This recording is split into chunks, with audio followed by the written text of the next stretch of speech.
Back to do another The Best of Series fragrances video for you today. And today I'm talking about the house of Frederic Malle. Are you a fan of this house? What are your favorite fragrances from this house? Put a comment down below so I can find out. But either way, I've got a top 12 list. It will include some discontinued offerings from the house.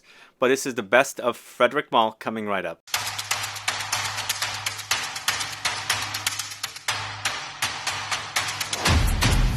Thanks so much for tuning in. It's Sebastian. We're talking about Frederic Malle. I discovered Frederic Malle in 2012. I know I was, I guess, a pretty late bloomer for this house. They launched in 2099, somewhere around there. And it took me about 12 years to discover the house. And I discovered with Portrait of a Lady because, as I always mention, the story is I was at Barney's buying a bottle of Black Afghano. And a woman was walking out with a Portrait of a Lady, and I was smelling it as she was testing it, and I had to get a bottle. And since then I've been a fan of the house, and I discovered the house before they were part of Estee Lauder. Now they are owned by Estee Lauder. I know we're getting complaints about the reformulations and things like that of the house, but for me it's one of the best niche houses still, and they do still, you know, launch some good fragrances. The last great fragrance from the house came out in 2021, Synthetic Jungle, which is in the list, but the last two offerings, Heaven Can Wait, Uncut Gem, not on the list. But we're going to get started with the first fragrance at number 12. It's Carnal Flower. So Carnal Flower, probably one of the best tuberose fragrances out there. It's a really in-your-face tuberose experience. Like if you like the idea of tuberose, this is it. There's definitely lots of tuberose here. It is really, really overdosed in tuberose with eucalyptus, jasmine, coconut, orange blossom, ylang ylang. So maybe perhaps this might go in a little bit of a tropical direction, but I feel like the coconut adds this creamy layer, and tuberose already has this creaminess, but the eucalyptus kind of tones it down. It gives you a little bit of a green camphoric edge, but it's a delicious, delicious fragrance, so I had to include it here. Probably one of the most feminine in this list of fragrances, but definitely one of the best from the house of Frederic Malle, and definitely I think it's one of the most successful from the house as well. But it's Carnal Flower from the house of Frederic Malle. I don't know what's wrong with my label. As you can see, it's a bit scuffed up, kind of coming apart, but this is pretty old. It's been around for a while. So this next one is a discontinued fragrance from this house. It's DRIES Van Noten, this one right here. This is a sandalwood with vanilla fragrance. It's a really creamy, creamy sandalwood. A bit medicinal also, but it's super fantastic. I do have a backup bottle of this one. I was able to get one at a really great price and didn't know it was getting discontinued. I have a feeling it's discontinued because DRIES Van Noten launched his own perfume line, something in that kind of a ballpark. The reasoning behind the reason this got discontinued, but it's definitely one of the best from this house. It's a really vanillic combination of sandalwood with saffron, tonka, nutmeg, patchouli, and really, really one of the best sandalwood fragrances out there. I don't feature this in videos with sandalwood because it is now discontinued, but I had to bring it out for this video because I find it to be one of the best from Frederic Malle. And definitely, if you have a bottle, you're in love. I mean, happy that you have a bottle, but for me, like I said, it's sad it's discontinued, but definitely one of the best sandalwood fragrances. And if you can find it and you don't have the bottle, look for it and find it and don't pay too much money for it. So it's DRIES Van Noten, one of the best sandalwood offerings in the market, or was one of the best sandalwood offerings from the market, and that is from Frederic Malle. This is a Frederic Malle list. This next one is a fragrance created by Dominique Ropion. It's called Promise, and the Middle Eastern Writing Desert Gems collection. So for me, this was the first Desert Gems fragrance I bought, and it was the easiest to wear. It's a fruity, almost like a, what do you call that liqueur in France? Calvados. For me, it's like a Calvados experience with an overdose of apples. There's a fermented quality about it, and it has loads of apples with rose, patchouli, Cypriol. There's ambery touches of labdanum, pink pepper, cloves with warm spiciness, and then the castoreum. For me, I feel like it doesn't belong in this collection. I don't know why it's here. It's not oud, but maybe the Cypriol, you know, kind of acts a bit oud-like. But for me, Cypriol, to me, is a very earthy, kind of grassy, woody combo of patchouli-like notes with vetiver and other woods mixed in together. Sometimes it could have a bit of smokiness, but in this fragrance, the Cypriol is providing us a touch of boozy, but more aged liqueur, the barrel aging smell in this particular fragrance, which to me, that's why I'm thinking it's kind of like Calvados, which is an apple liqueur from northern Spain. But it's still a really, really great fragrance, and it's definitely here at number 10. It's Promise. Love that one. And the next one is another discontinued fragrance, and it's also another collab. We had the DRIES Van Noten Frederic Malle collab. Now we have the Albert Elbaz collaboration, I should say. And this is Superstitious. And I think the reason this is discontinued is because Albert Elbaz died. I think he's a fashion designer. But wow, this was a really, really great rose fragrance, an aldehydic rose fragrance. And if you like the idea of aldehydes, this is definitely really intense. If you can find a bottle, get yourself a bottle, because I love the whole original bottle of this, because it's you know, the black bottle, but really a fantastic rose fragrance. And once again, created by Dominique Ropion. It's aldehydes, rose, jasmine, vetiver, peach, patchouli, amber, my kind of a fragrance. Really potent, super intense, but the aldehydes in this gives you that kind of airy lift that sometimes when fragrances feel heavy, that aldehydes kind of lifts it up and makes it less weighty, kind of a thing. But really a great offering from this house. This is Superstitious from Frederic Malle, created by Dominique Ropion. That is at number 9. This is a ranked list, by the way. And then it's Lee Mediterranee at number 8, this one right here. This was a later discovery for me, but I figured out it's a really great fragrance and it comes alive in the heat. It is a lily balm, and to me the lilies in this one reminds me of Easter lilies. It was a tradition for us to have Easter lilies when I was growing up during the Easter months, and that's the kind of reminder it gets. It's like almost like having lilies on the coast somewhere. There's that sea breeze, and you're dealing with the Easter months or Easter, and then you're smelling all of this lily come to life here. This is fantastic. Lilies also has a kind of a spicy edge to them, almost like clove spice comes in. And cloves to me are also prominent with carnation, because carnations do smell a bit like cloves. And this, in this version, in the lily version, for me, the reason I get cloves is there's this little smell inside it that's kind of faintly clove-like. But this fragrance, super watery and aquatic and marine, with an overdose of lily, but there's also other, you know, floral notes. And then there's the Angelica note in here to give you kind of a vegetal touch. A really great fragrance. I can't get enough of this. This is super fantastic and one of the best from Frederic Malle. This is Lee Mediterranee. And then this is a fragrance called Rose and CUIR.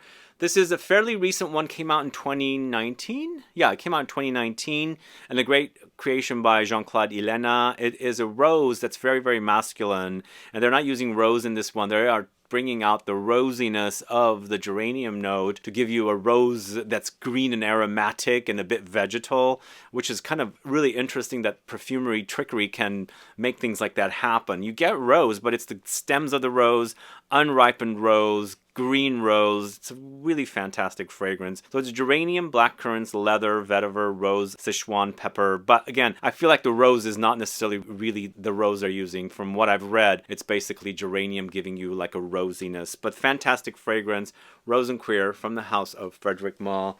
It's at number 7.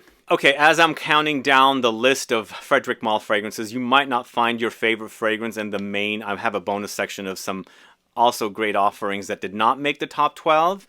But at number 6, it's Monsieur, created by Bruno Jovanovic.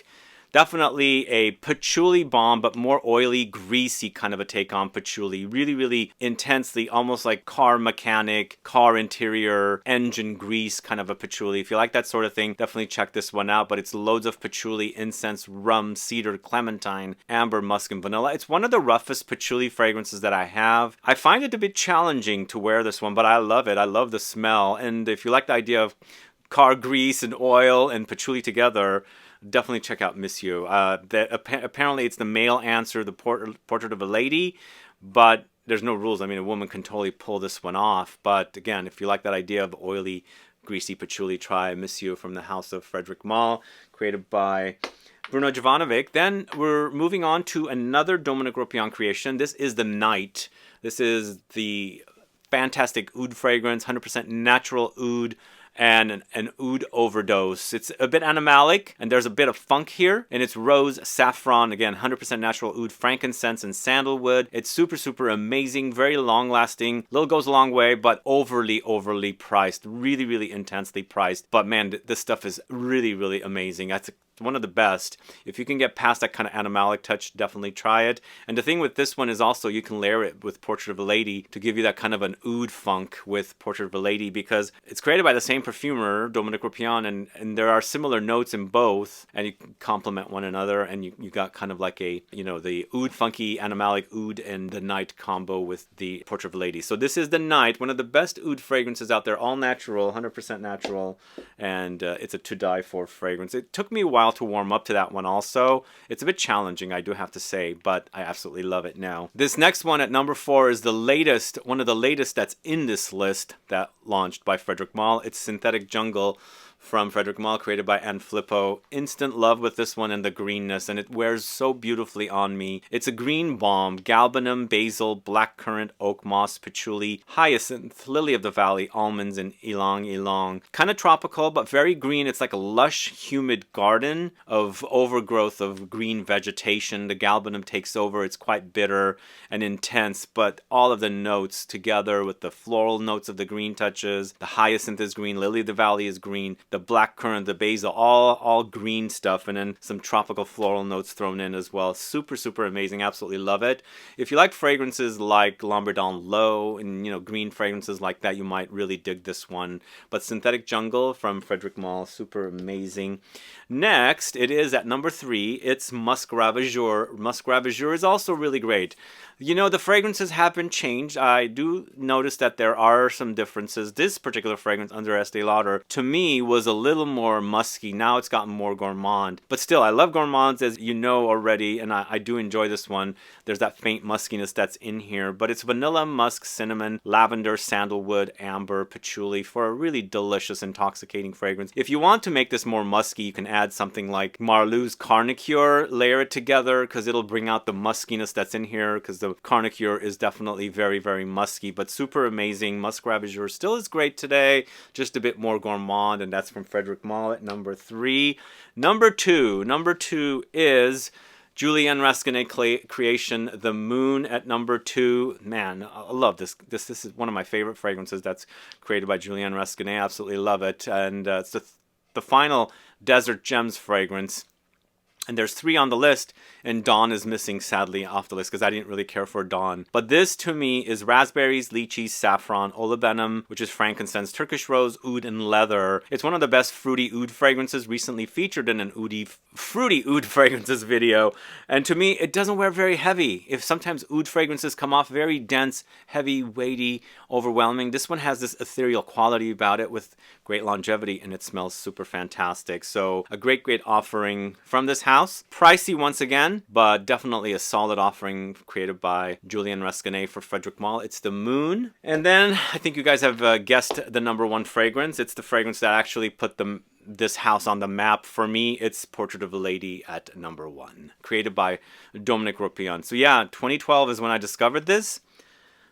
It was an instant love. I mean, at the time, I was not working with fragrances. I wasn't even hardly doing videos. I would do a video a week and another week or something, and I didn't have the budget for fragrances back then, but I do now. And I went to the Barney's to buy Black Afghano, and then 2 weeks later I had to go back and buy this Portrait of a Lady because it was super amazing. I know it's a bit different with the under the Estee Lauder versus what came out with Frederic Malle on its own, but to me it's pretty much the same fragrance, just a bit diluted. It's rose, patchouli, incense, cloves, raspberry, sandalwood, blackcurrant. Yeah, it's fruity, it's smoky, incensey, lots of patchouli, and of course the spices, warm spices, eventually becomes ambery in the dry down. Very intoxicating, super amazing trail, very sexy, and one of the best fragrances ever created in the history of perfumery, I think. This is Portrait of a Lady at number 1. Super amazing smell. And that is the best of Frederic Malle in my book. Yes, I know you guys are pissed off with some fragrances that I've left off. Probably you're a fan of. But I had to, go back in time and see what I gravitate towards, see what I've done on videos, which ones do I feature most.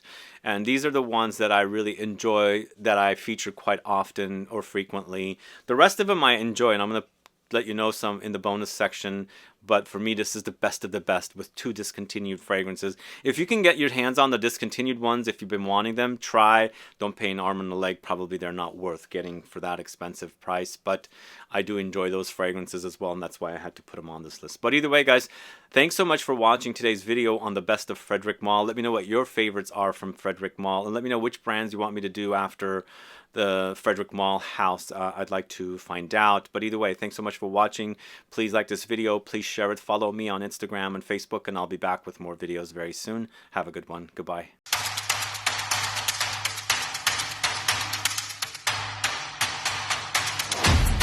Okay, so bonus options here. I left these off because they just did not make the list. But we're starting off with Salgos, this one right here, for a fresh citrus floral bubblegummy experience.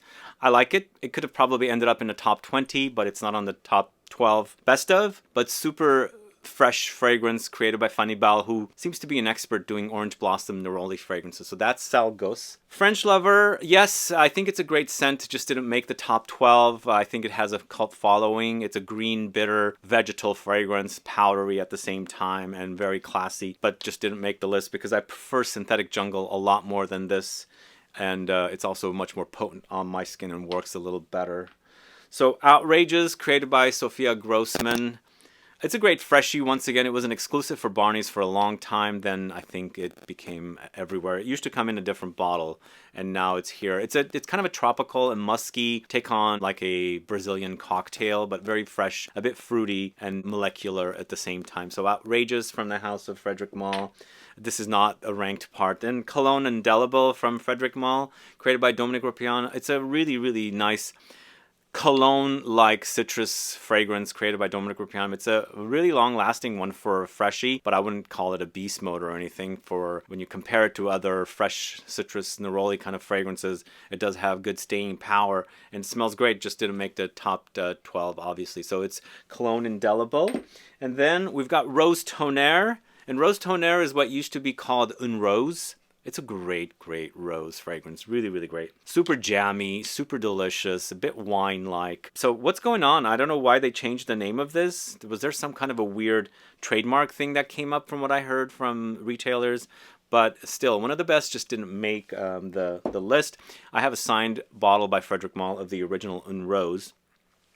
En passant, a fragrance created by Olivia Jacobetti for a really delicious take on lilacs in fragrances with almonds. It's interesting, whenever I see lilac in fragrances, they do combine it with almonds quite a bit. Even Issey Miyake has a fragrance that has almonds and lilacs together. But this is a really, really great creation by Olivia Jacobetti, and she does do great work. It's just I don't see her come up quite often, and I don't usually see her doing these kind of fragrances either. She does a lot of smoky, woody fragrances, but one of the best from this house just didn't make the list, unfortunately. We've got Lipstick Rose as well. It's a very lipsticky, powdery iris fragrance. Once again, really quality, but just didn't make the list. It's definitely one of the best from this house. If you like the idea of that fruity lipstick, violet, iris kind of combo, definitely check out Lipstick Rose from the house of Frederic Malle. And last but not least, the rest of them I'm not going to talk about, L'Eau d'Ivy. L'Eau d'Ivy is also very, very powdery, almondy with heliotrope. It's a great classy fragrance. It's targeted to men, I believe. It's a Jean-Claude Helena once again. But I feel like this is very unisex offering. Really great, but just didn't make the top 12 list. But either way, L'Eau d'Ivy is a great offering. Bonus option here. Again, the rest of the fragrances, I'm not the biggest fans of. Maybe I might go back and think twice about them. But I think with the top 12, I picked the best of the best for you guys. And I offer those to you as my favorites and definitely the best of Frederic Malle. You know, it might change next year or 2 years from now, but right now this is what I'm feeling, and that's what I'm giving you guys. Other than that, guys, thanks so much for watching today's video. Please like this video, as I said, and I'll come back with another video soon. Bye-bye.